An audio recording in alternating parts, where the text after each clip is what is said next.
and good day. My name is Jürgen Steinmetz from eTurboNews, and this is a breaking news update. For more news updates and shows, please go to youtube.com/travel news group. youtube.com/travel news group. Here's our update. Italy defines luxury jewelry. Birth of jewelry. Research has determined that one of the first necklaces was found in a Monaco cave and dates back 25,000 years ago. Although it was a simple piece made from fish bones, it was not a surprise as the first adornments were derived from the hunt, i.e., teeth, claws, horns, bones. Hunters believed that wearing their kill would bring them luck. A good hunter had the respect of the villagers, and the jewels told everyone of victories. As time moved on, jewelry has been worn as amulets to protect from bad luck and disease, as well as control over fertility, wealth, love, and even believed to offer magic properties. As the centuries proceeded, jewelry demonstrated human connections, with slaves wearing bracelets to show who owned them, and wedding rings, symbolizing the commitment of two people to each other. Rich Roman women owned expensive jewelry, i.e., earrings, bracelets, rings, brooches, necklaces, diadems, with precious stones, i.e., opals, emeralds, diamonds, topaz, and pearls, adorned. At one time in Europe, only the wealthy and high-ranking church officials had permission to wear gemstones, as they were signs of wealth and power. Italy enters the jewelry scene. The Egyptians introduced the Italians to the concept of jewelry, 700 BCE. At the time, Italian designs were not considered as lovely as Greek concepts, and some termed the Etruscan Italian pieces as barbaric. As centuries passed, the Greek influence has been integrated into Italian jewelry ideas, and now the pieces are considered delicate works of art. The lavish life of the nobility. The Romans were very skilled in marketing and encouraged the popularity of gold jewelry. The more gold worn, the wealthier the individual. Their behavior was so over the top that a law had to be written that restricted the consumption or use of specific items by selected members of the population. Known as sumptuary laws, they limited conspicuous consumption. The idea of the law was to control the spending of the richest of the rich, but were also designed to keep the lower classes from blurring the lines of social distinction, which was accomplished by making it illegal for specific garments, fabrics, and colors for anyone who was not nobility to wear. In 213 BCE, Emperor Fabius restricted women to wearing only half an ounce of gold at a time. Senators, ambassadors, and noblemen wore their gold rings in public to identify their position in government, as the sumptuary law prohibited the wearing of rings in private. Brooches were worn to secure clothing, and gold or iron rings adorned every joint of every finger. With the increased popularity of jewelry, designers were the first to have the freedom to experiment, and they created the foundations for current jewelry making. Goldsmiths from eastern areas such as Greece and modern-day Turkey went to the Roman Empire, specifically the Etruscan region of Tuscany, where jewelers witnessed the beginning of practices like alloying metals, engraving, and stone setting, while perfecting the granulation technique for fine gold jewelry crafting. Consumer consumption decreases.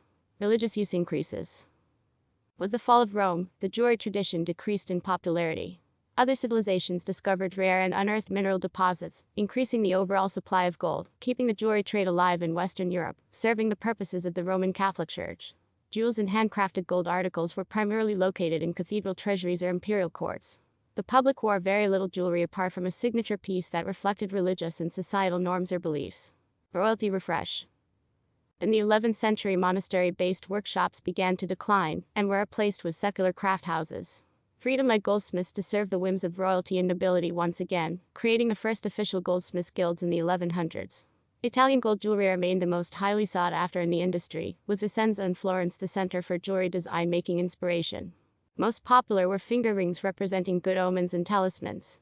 They also were used to serve as a seal, and remained a sign of governing office. Medallion-style brooches with jewels had inscriptions on the back to remind the wearer of their religious meanings. Some ring-style brooches depicted scenes with small figurines shaped of gold, surrounded by a ring of numerous small stones, with inscriptions describing the motif. In the 14th century and the Renaissance, Italian jewelry spread to other parts of the world, as an extension of Italy's foreign trade, leaving behind the influence of the church, and signaling a return to classic styles, mythology, and exotic symbolism. Over the next 200 years there was a return to the classical style of Rome, and a renewed demand for gold jewelry. Jewelers' arts in Tuscany soared in performance and expression, thanks to the wealth that trickled down to the Italian middle class. Jewelry designs sat at the same artistic level as the work of revered Italian Renaissance painters, sculptors, and architects. Donatello, Brunelleschi, and Botticelli underwent goldsmithing apprenticeships, helping to create a sense of realism and intricacy in the jewelry worn by their painted and sculpted subjects. As Renaissance jewelry wearing expanded, the nobility of various European countries held contests to determine who was more elegant, with awards based on the jewelry worn, and this increased the demand for beautiful jewels. Gemstones became available during the Renaissance, and wealthy patrons clamored for them. Gone were the days of pure gold ornamentation, as jewels like pearls and semi-precious stones brought vibrant color and uniqueness to every piece. Fast forward. Jewelry is big business in Italy.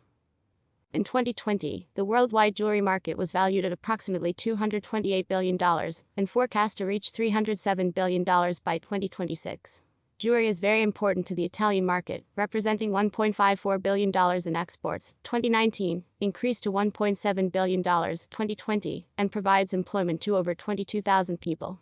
The US is Italy's third largest jewelry market, representing a total of 8.9% of exports. Currently, there are over 1,000 Italian jewelry companies in the US markets. Campania, Lombardy, Piedmont, Tuscany, and Veneto are the most important regions in Italy for jewelry design. It is these locales where artisans unveil their collection. Italian Jewelry Manifesto. The event. For 3 days, Italian jewelry was on display at an event sponsored by the futurist Italian trade agency, IDA, Federaffi, and the Italian Ministry of Foreign Affairs.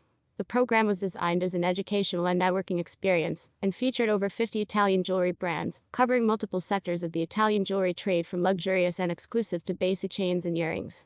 Using the Salotto format, elite group of industrial, financial and political power brokers who have controlled Italian industry, over 300 buyers, including Neiman Marcus, Bergdorf Goodman, and representatives of Mayfair, London-based jewelers including major retailers, i.e., Zales and Signet. Fabrizio Giusterini, director of ICE Houston agency, impressed with the event, determined that there was a need for the US market to find, at a single event, the best offering for the jewelry sector. Claudio Piacerco, president of Federaffi, also found the event a good idea as it exposed the ability of the Italian jewelers to compete in the global market. Event producers. Anna Sellerich, Piazza Italia co-founder, Paolo De Lucas, the futurist founder, Claudio Piacerco, Federaffi president. A few of my favorite pieces from the show. Jewelry designer Anna Porcu. One-of-a-kind necklace by Anna Porcu. One-of-kind cameo bracelet by Anna Porcu. www.annaporcu.it. Bracelet by Diva Gioeli. Rings by Angry by Vittorio.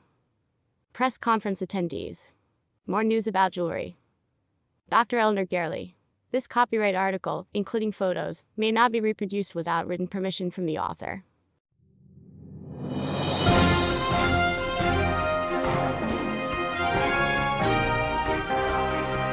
Thank you for listening to our news update. There's more on youtube.com/travel news group, or you can read us, of course, in going to our news portal at eTurboNews.com or travelnews.online.